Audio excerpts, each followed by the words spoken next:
Hey, how we doing? Right, today we're going to start off with a bit of sort of shit news really. You may remember I bought a pair of Deinopis cornigera from the spider shop a couple of months ago now. The male matured and unfortunately he had a bad molt, so all his front legs were twisted. I'll try and show you the picture. I'll put it up here, I'll put it on screen now. But yeah, this is Leggy McTwist as he's become known. But yeah, what then happened was my female, about a fortnight after that, just passed suddenly. And fair play, I was devastated to say the least.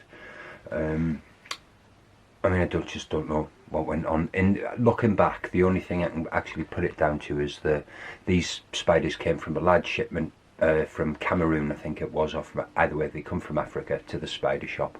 The majority of them, if not all of them, were collected from the wild.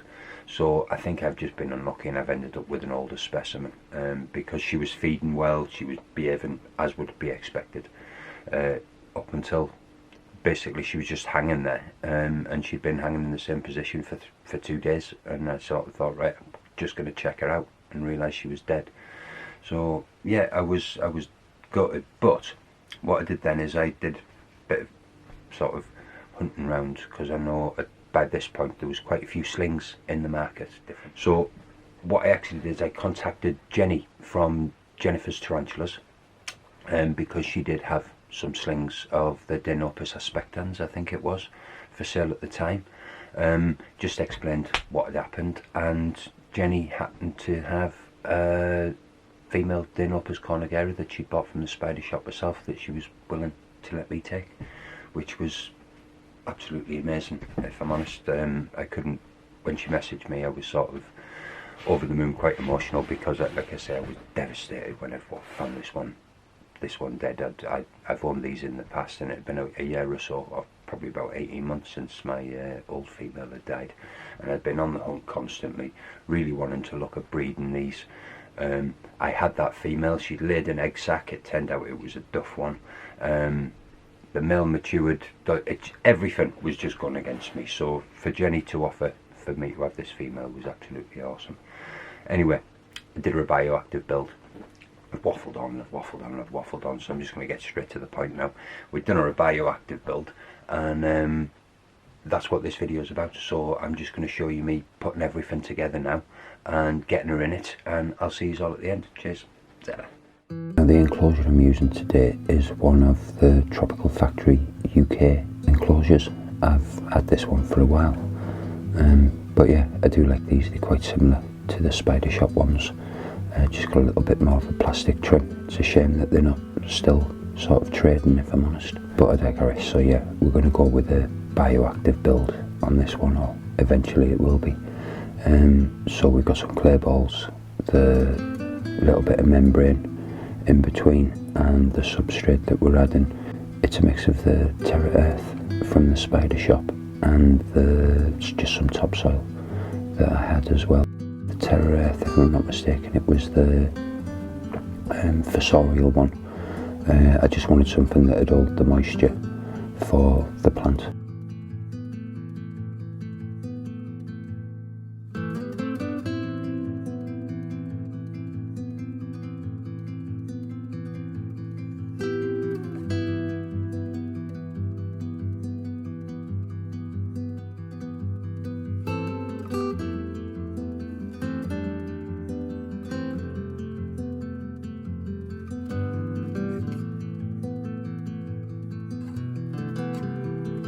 This arch I've had sort of sitting for ages, just waiting to come out and be used again.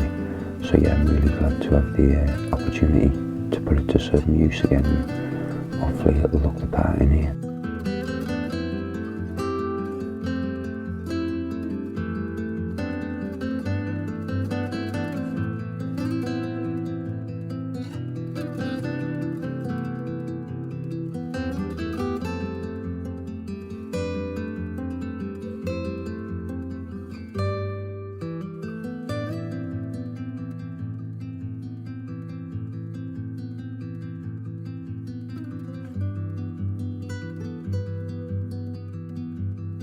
So I'm just putting a bit of leaf litter in here, and adding a water bowl. The little ornament that I put in there has actually got like a little place perfect to fit a little water bowl, so I'm going to put that to use, and we'll just give it a bit of a soak down. And this is me just chucking in some isopods. These are the Porcellio Scaber. I think these are the moo cows.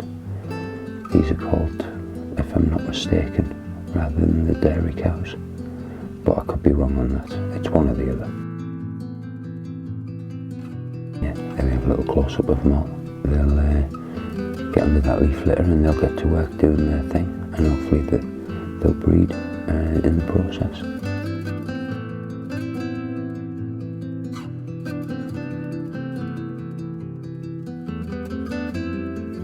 And then we have the completed enclosure. And there you go, you can see that ornament and just that little thing. It looks like she's holding something, but it works ideal for this water bowl, like, so it just sits perfectly. And yeah, I'm really happy with how it all turned out, if I'm honest. So now, let's look at this spider. So yeah, this parcel arrived, it was all perfectly packaged, and as you can see, this is the packaging that the spider itself came in.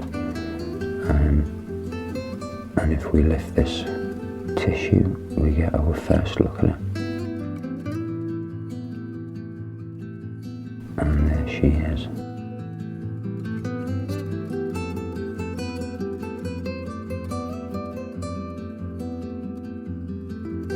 Yeah, absolutely stunning.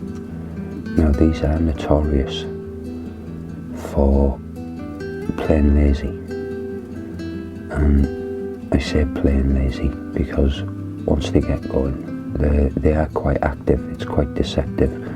But here you'll see here, I just couldn't get her to move towards that edge with this straw, so I tried a few times, and then in the end I actually decided that what I might do is just hold the tub into the enclosure and see if she'll move across that way, because as you can see, she wasn't very interested in moving onto my hand at this point. I mean, she had a long journey, so it's quite understandable.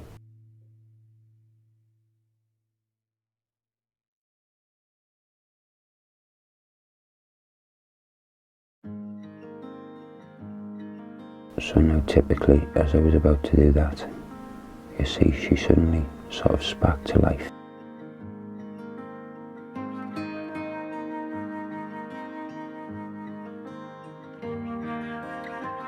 Like I say, you can see a quick example of just how nimble and how quick they can be when they want to be. And here we've just got a little freeze frame with a close-up of her sat on her wrist.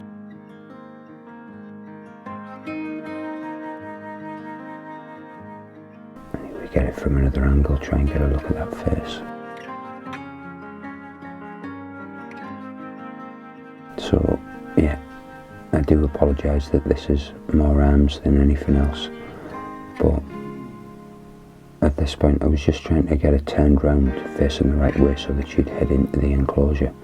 But as you can see here, she had a different mindset to myself and made alternative plans.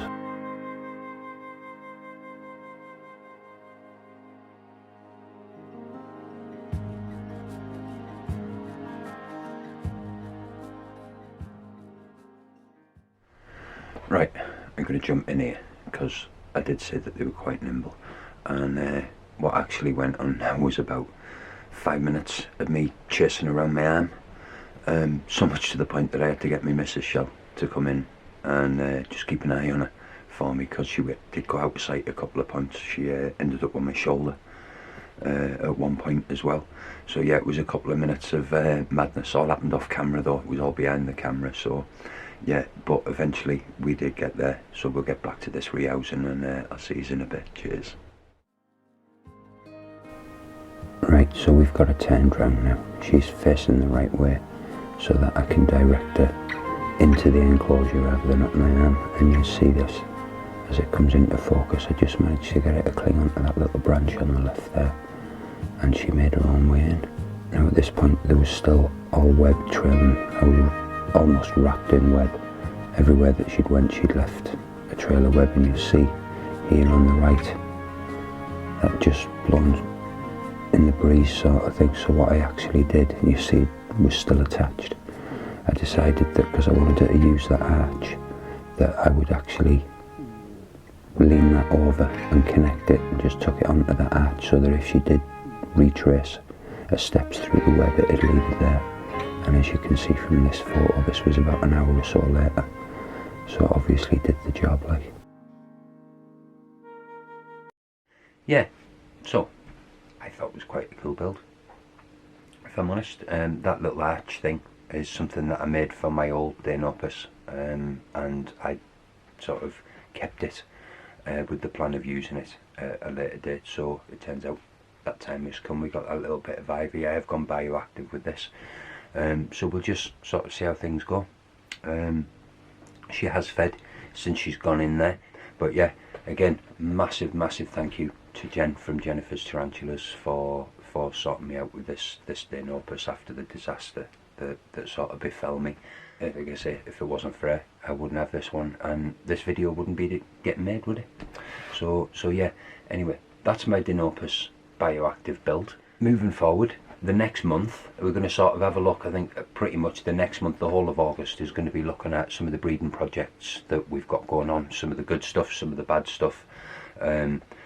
So yeah, a little bit of a mix. So like August is sort of tarantula breeding month on Spiders channel, so I hope that you're interested in that, and that you all come back, and I'll see you in the next one. Cheers. Ta-ra.